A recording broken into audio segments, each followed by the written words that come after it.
explore topics like what happened with Jeffrey Epstein, for example, and the Yeah. dirtiness there. Epstein, Wexner, and all that's going on. Again, shout out to Whitney Webb. She's going to have a book coming out, I believe, sometime in September, sometime in the fall, about the Wexner. You can pre-order that on Amazon right now. Um, have you had her on your show, or are you just a fan of her Oh, I've like been mine? trying to get her on the show. I oh me too. Like Yeah. she's yeah, one of my all time, definitely top of the I've list had for friends of Indie Left. I've had Addy Ads on the show who was on the ground. He was like questioning Ghislaine Maxwell's siblings Hmm. in New York City when the Ghislaine Maxwell trial was happening there. Hmm. But yeah, that's how it's got to be, guys. It's a service. Like anybody can do this kind of journalism. Go out there. You have a phone, you have a camera. Just go out there, put it up on Twitter or whatever, and then a bunch of people will amplify that. A bunch of people who care about the truth are going to amplify that. So if we want to have a more conscious society, we all have to participate and help to inform people, help expose people to all these truths. And then now Patreon, did you get taken off of Patreon, or did you choose voluntarily to leave Patreon? I remember you had a whole Yeah. yeah. I chose to voluntarily leave Patreon because they were censoring Whitney Webb and Ryan Christian, James Corbett. And I was like, I'm going to get off Patreon. I'm going to promote Rockfin more. That was in early 2021, I believe. Hmm. Uh, so that's pretty much what I did with Patreon. Uh, and then where else? I'm still on PayPal. I know that they were giving Richard Medhurst a hard time. I think it was last year. Like if they had just typed in Syria, Yep. they were gonna they like prevented the payment from somebody who wanted to donate money to him from going through. What else? I'm not sure what if Venmo's done anything, but I wouldn't be surprised. Isn't Venmo owned by PayPal? Yeah, yeah. Okay. Now it's PayPal mafia stuff, and especially anybody who questions Israel, Palestine, anybody who's right now in dealing and talking about Russia, Ukraine. So we've seen, like, I know you've been covering Consortium News that got their PayPal suspended, and I know that Caleb Maupin right now is still going through it right now with PayPal and I think they shut down his Venmo. Jackson Oh Hinkle, yeah, and with Mint Press News right? also. Mm-hmm. Mm-hmm. Yeah, But Minar. I mean, these are tools that we're forced to use right now because a lot of people do want to do this, for a living or to support themselves. Um, and I mean, it is kind when people donate and all that, but it doesn't mean that we're promoting U.S. fiat currency or we're promoting PayPal. Or when we use Bitcoin or when we use Rockfin payments, which is through using the Ray token, which gets converted into Ethereum. It doesn't mean that we are like fans of these things, but these are tools that we're forced to operate in, right? It Mm-hmm. doesn't mean that just because we have like a job doesn't mean that we're fans of the petrodollar, right? It's ridiculous when people are like, oh, you shouldn't use any of these platforms. With Patreon, it's because they were censoring more than all these other places, and already Yeah, was on Rockfin and all that. and it was arbitrary. They weren't giving any kind of real reason again, and it's not like there's like some kind of a section 230 issue at all. It didn't really make sense other than the fact that they were making a corporate decision. Um, and it's disappointing to see. Again, a lot of people are going toward the Rumble and Locals route right now. We've seen Lee Camp move that route, and just this week, I know Kim Iverson today said that she was going to be doing her first stream on Locals. So Locals is an interesting platform that's a little bit more expensive, I believe, for fans, but will bring in your most engaged group of fans as a content creator and allow you to get more intimate and share more with them. It seems that's what it is. I'm still trying to learn more about it. I know they're trying to get Tara Reid involved with that as well, so I'm gonna be helping her out to see what we can do to get our Locals channel going. there are so many platforms, and it takes so much time to manage all of that. And I'm guessing that's probably why you keep things pretty much to Twitter, YouTube, and Rockfin, right? I mean, Yeah. there's so many others that we can be using.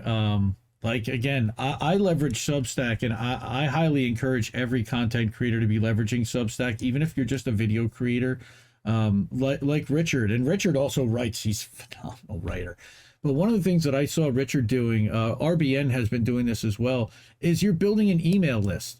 And in building that email list, you can also embed your live streams right before you go live and send that out to that list for free, and do it quickly, easily, and people can either watch it live on Substack, or they can click to it from the email that they get.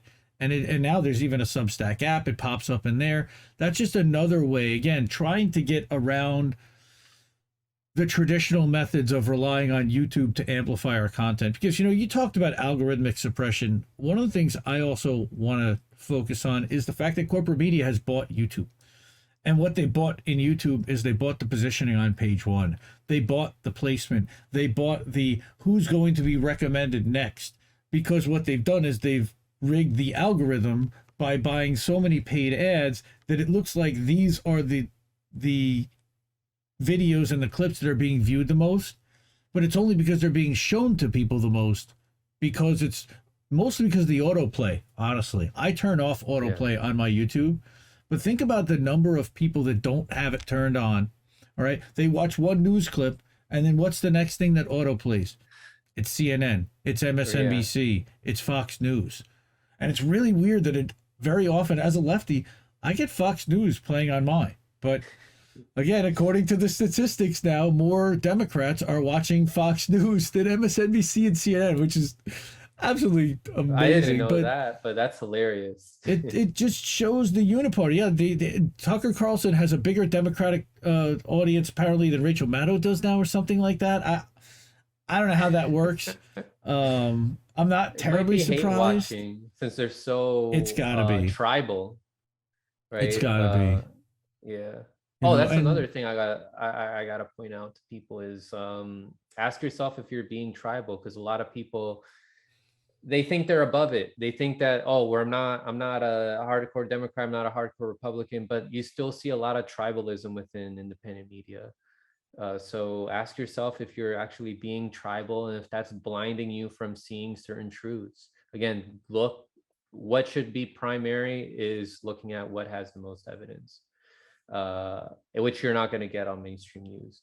And now, as you were saying, Indy, they've all coalesced with each other. Google, everything that's owned by these mainstream outlets, which is what going to be State Street, BlackRock, and the Vanguard Group. It should be illegal how only a small amount of individuals own pretty much everything. And it's not just independent news, it's not just mainstream news. It's also, they also own all these food products. They own all these agricultural industries. They own all these big pharma companies. And that's why they promote those things on mainstream news. They're trying to get people aligned so that they can buy all their products, no matter which industry it's in. Pharma, what else? Computers, all that stuff. And then early on, I was mentioning how Kyle Kalinski's channel and Humanist Reports channel, they were growing a lot, and they saw that as a threat. Even though they're not exposing the full truth, they knew that it was going to lead down a path that's not beneficial to them. They knew that eventually they're going to get channels that were exposing more and more truths. More people are going to start figuring more things out. So they try to slow that process down by increasing the censorship and pushing out more of their own content, which is through the corporate news. Well, and now we're getting even more corporate news. Apparently, Chris Cuomo went to a brand new corporate news funded channel by the Tribune Company.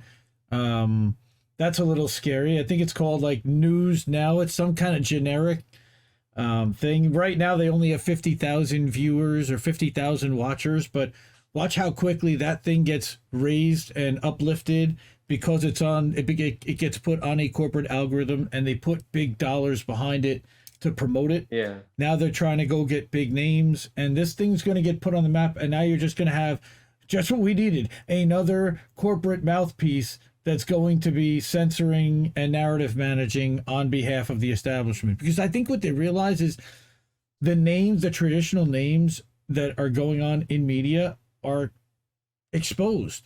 People have aligned those brands with certain parties, with certain ideologies, and now they're looking to, and this is what you and I have talked about on your channel before with the Breaking Points Network, introduce completely new lanes, okay, which can even be promoted as independent media, quote unquote. It's pretty amazing. What was that guy who's like a discount Whitney Webb that you were trying to expose? Where it's like, oh, these are like the controversial hot takes. Like when he was like, oh yeah, when he's talking about the jab, but he's talking about things that were already exposed like 11 to 15 months ago. Oh yeah, Who was World that guy? Economic Forum, Great Reset stuff. Yeah, Once all of it's a actually sudden like now they're talking about it. once it's acceptable to talk about, that was James Lee they Yeah, brought yeah, on, James right, Lee. with the 5149 podcast. And again, that they are a network that is influenced heavily by at least some type of corporate slant. Everything is framed from, well, how's it gonna play out in the mainstream world, in the normie world, and not necessarily looking at it. And again, they're looking at it from that perspective. Look, Sagar is a libertarian righty, and Marshall, who is Sagar's partner, they work with the Hudson Institute. And look, we've had extensive conversations about Crystal and about her previous ties with Reid Hoffman and the pact that she funded, and then going to work for the Hill Rising, and really never working outside of corporate media out once until she left the Hill. Even independently, her channel's been able to raise 7 figures worth in the first year, and it's not necessarily going to pay content creators. We can say that. At least Max Alvarez getting $300 a hit. It seems to be some kind of an imbalance. I know they have a tremendous staff, and they got an expensive desk. They're looking for a much nicer desk. Sagar's been gushing over his desk. But again, it's really hard to find independent channels that are not, that are really not corporate influenced, that claim to not be corporate influenced. Yeah.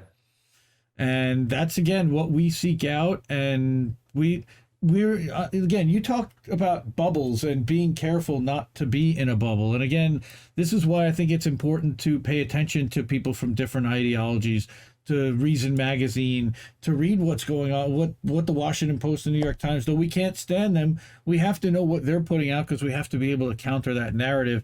And a lot of times people just kind of end up in this little circle, in this small group, and there's only so much content all of us can consume in one setting and at one time.